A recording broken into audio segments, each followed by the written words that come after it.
L'Église nous propose l'évangile de Jésus-Christ selon saint Marc, au chapitre 5, versets 1 à 20. Que nous dit ce texte? Un homme possédé d'un esprit impur s'avance depuis des tombes à la rencontre de Jésus.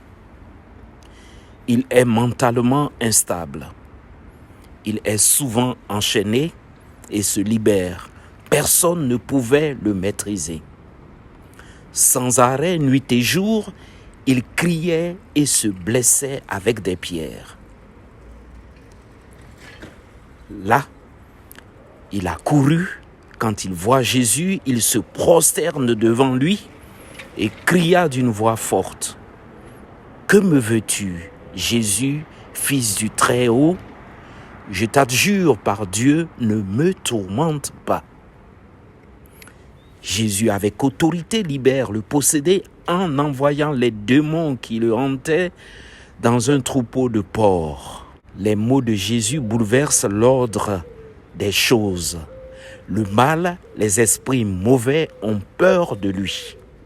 Que nous veux-tu, Jésus de Nazareth? Es-tu venu pour nous perdre?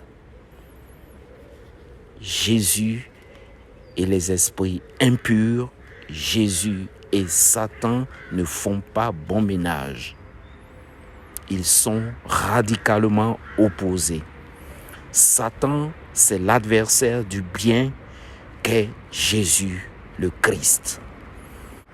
Jésus, c'est celui qui vient nous sauver, celui qui nous libère, celui qui guérit, celui qui sauve ce qui était perdu. Il a autorité sur la création et cela dérange. Cela n'arrange aucunement ceux qui veulent exploiter les hommes et les femmes de ce monde. Cela n'arrange aucunement ceux qui méprisent les plus faibles, les plus pauvres, ceux qui veulent garder enchaînés les malades.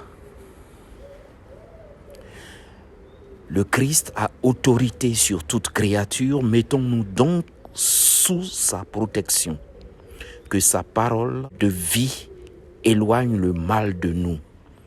Que sa parole nous libère de Satan, que sa parole nous libère des esprits mauvais. Chaque jour, prenons le temps de lire et de méditer les passages des évangiles. Chaque jour, prenons la main du Christ pour qu'il nous conduise vers les chemins sûrs.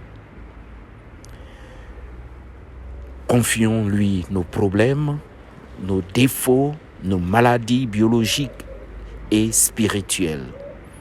Il saura nous aider, il nous guérira. Amen.